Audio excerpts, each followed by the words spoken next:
Let's move on to Saturday. We are going to start with Temple at Tulane. Temple at Tulane. Let's see what we are dealing with here. Tulane opening up at -2.5, and that is shot up already to 5 or 5.5. This total sitting at 61, 61.5, or 62.5. Temple coming off a 41-29 loss at Memphis. They gained 500 yards, but turned the ball over 4 times. Anthony Russo has passed for 863 yards, 9 touchdowns, but that 6 interceptions is a glaring statistic. Tulane coming off their 3rd straight loss, 51-34 at UCF. Tulane gained 340 yards of total offense, but gave up 689 yards to the Knights. The over is cashed in 5 of the 6 Green Wave games this year. Let's go, Connor Mack, Temple, Tulane. You nailed it, Jimmy. This one, when it came out, just stood out like a sore thumb at 54.5. I got it at 58.5 last night. It's up to 61, 62 in it already now. I'm way on the over. If you look at these teams all year, they both can't stop anybody. Like you said, the Green Wave 689. I was on the Memphis over at pushed at 70, which I was a bit surprised, and I didn't get below 70. I think I could have got a 69.5.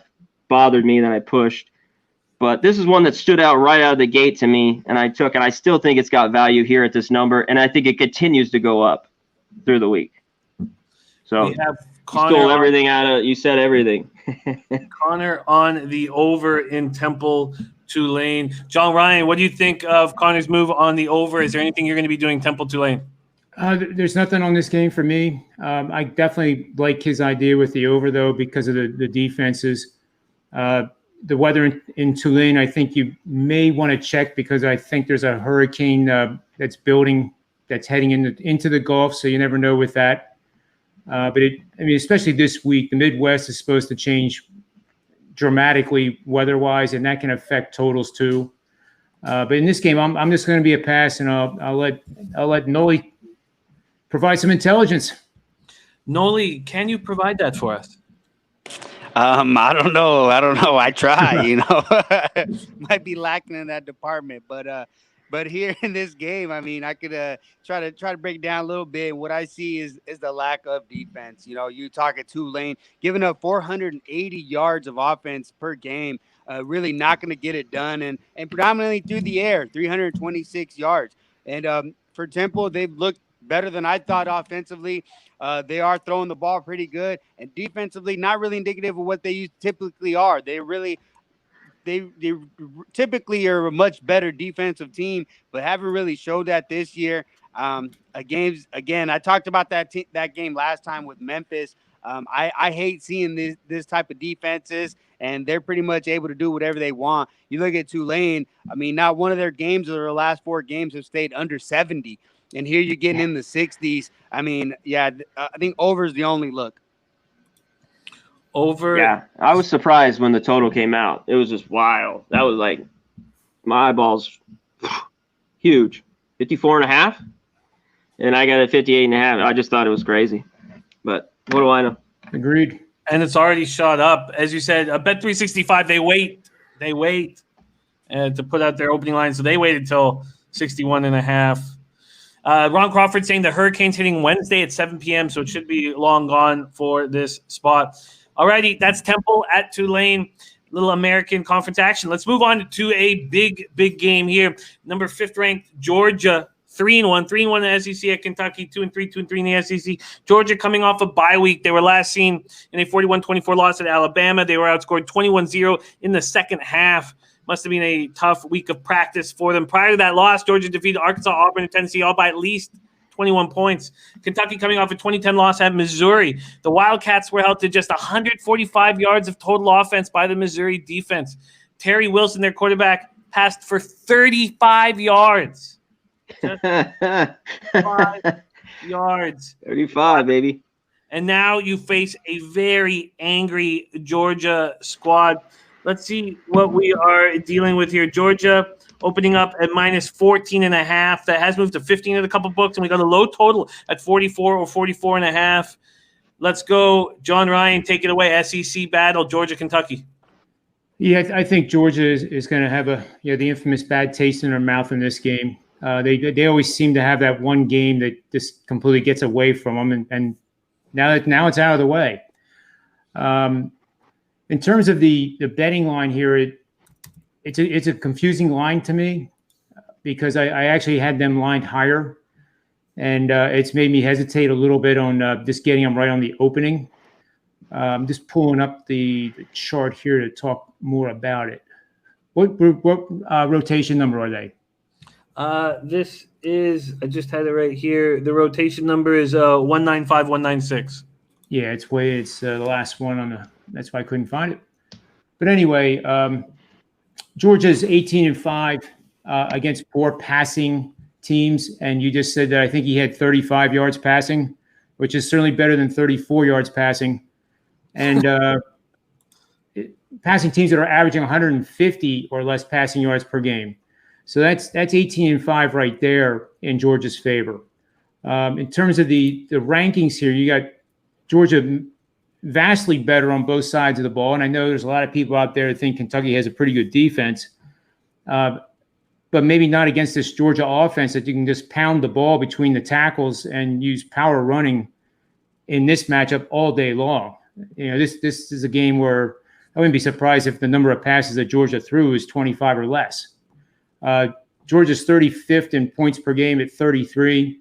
Kentucky is 68th at 24.4. Georgia's defense, in scoring defense, despite getting lit up, they are still number one in the SEC, allowing 19.5.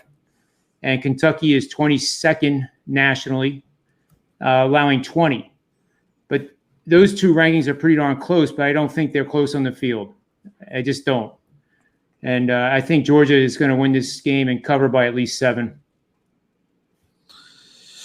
Interesting. But you see that opening line at just 15 or 14.5, and it makes you tentative? Yeah, because I have the guy, based on power ratings, I have it lined at 11.5. So the fact that it came out higher tells me two things. Either I'm dead wrong on this, or that the bookmakers are anticipating the bad taste in the mouth and the public is going to be jumping on Georgia because they're coming off a loss. And you don't have to read much to know that Georgia is better than University of Kentucky on paper. So I think the lines maker kicked that right out of the chute to get balanced action.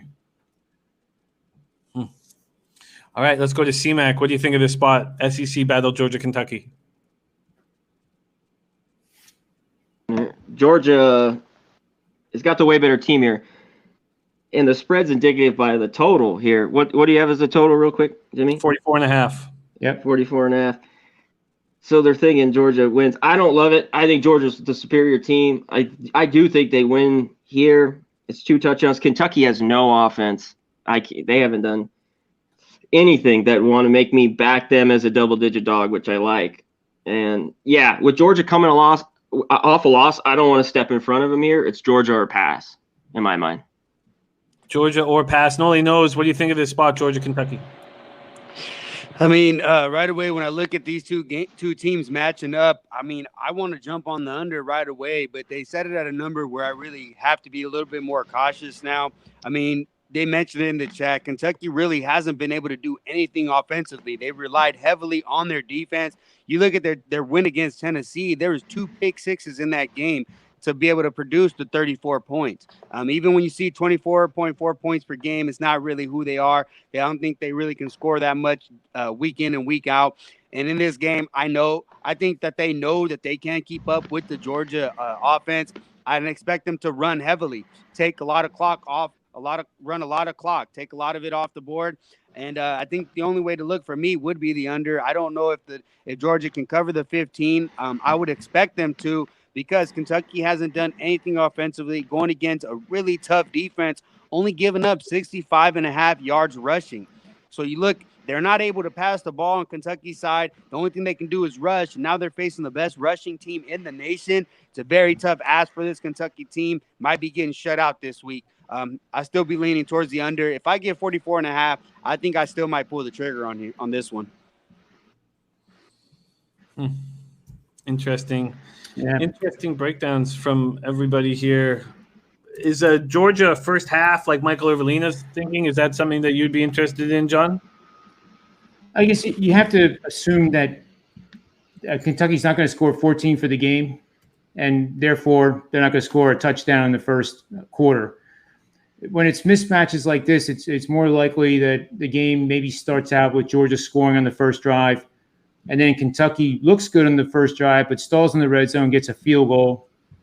Then all of a sudden it's 14-3 after another Georgia score. That's a pattern that I think that has happened to me when I back a double-digit dog and I see them get the field goal first. It's not a good sign because that's a 4-point play as I call it. That third down situation where the defense held them, that's a 4-point play. And Georgia has the ability to do 4-point plays every single time in the red zone. So I wouldn't be surprised to see Kentucky kick 4 field goals in this game and lose 31-12. So the first half is, it's tough. I don't have any good insight on that to really nail down a bet. But I like Georgia for the game quite a bit. Georgia full game for John Ryan.